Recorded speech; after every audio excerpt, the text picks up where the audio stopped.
Bismillahirrahmanirrahim. Assalamualaikum warahmatullahi wabarakatuh.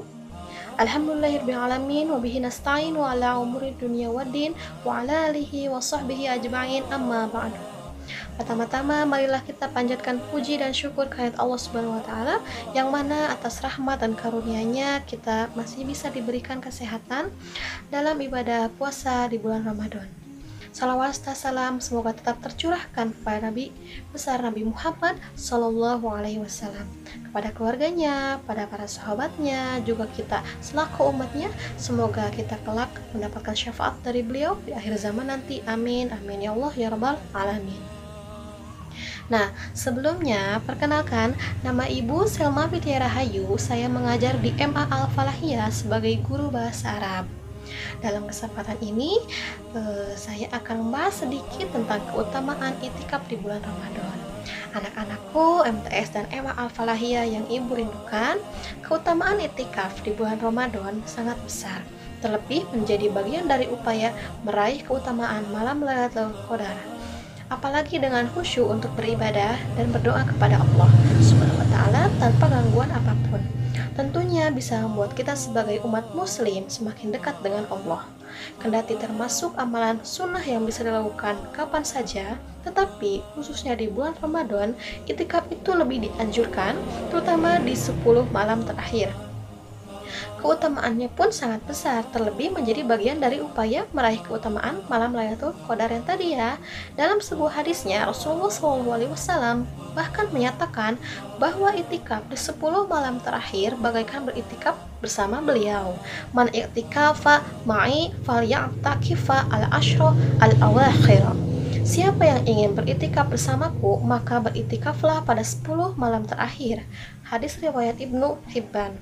Nah, secara terminologi, itikaf adalah berdiam diri di masjid, disertai dengan niat. Nah, tujuannya itu semata-mata ya beribadah kepada Allah, khususnya ibadah yang biasa dilakukan di masjid.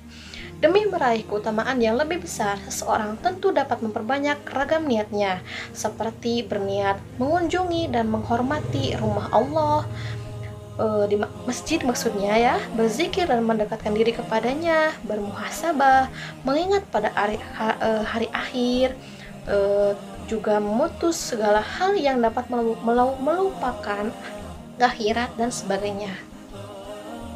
Itikaf dapat dilakukan setiap saat termasuk pada waktu-waktu yang diharamkan sholat. Hukum asalnya adalah sunnah, tapi bisa menjadi wajib apabila dinazarkan. Nah, melakukannya ini pada 10 malam terakhir pada bulan Ramadan lebih utama dibanding pada waktu-waktu yang lain, demi menggapai keutamaan Lailatul Qadar yang waktunya dirahasiakan oleh Allah.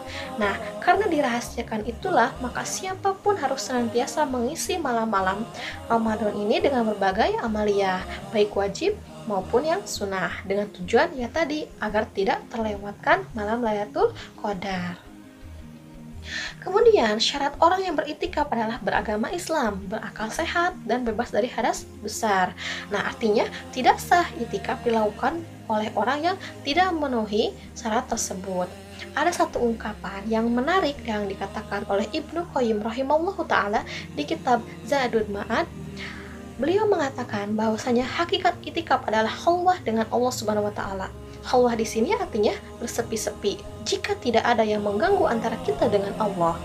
Nah, seperti contohnya di sini kita suka mendengar di ajaran-ajaran luar Islam ada bentuk yang untuk mendekatkan diri kepada sesuatu yang ingin disembah dengan cara bertapa di suatu tempat yang sepi, meditasi atau semedi. Nah, semua itu tuh cara-cara yang tidak dituntunkan dalam Islam, karena sebagai gantinya Rasulullah mengajarkan kepada kita itu beritikaf.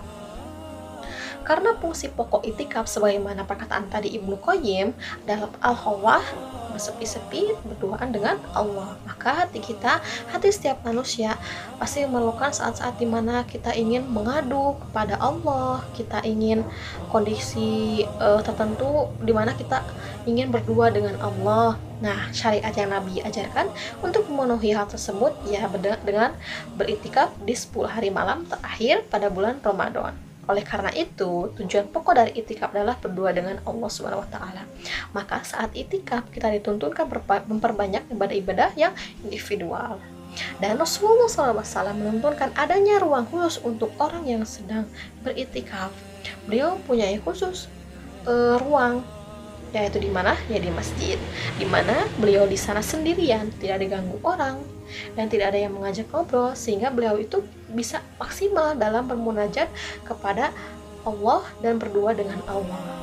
Satu hal di sini hendaknya disadari oleh kita semua, di bulan Ramadan ini kita berniat untuk mengikuti anjuran Rasulullah, yaitu beriktikaf di 10 malam terakhir pada bulan Ramadan. Oke, mungkin hanya itu yang bisa Ibu sampaikan. Semoga bermanfaat untuk kita semua. Ambil hikmahnya, buang buruknya ya. Mohon maaf bila ada kesalahan kata-kata dan sikap dalam penyampaian. Jangan lupa kalian untuk mengisi absensinya dan resume-nya kirimkan, uploadkan pada Google Form atau link yang sudah ada. Klik like, subscribe, komen, dan share video ini ke teman-teman yang lainnya. Tetap jaga kesehatan ya dan stay safe. Syukron ala musyahadatikum. Wassalamualaikum warahmatullahi wabarakatuh.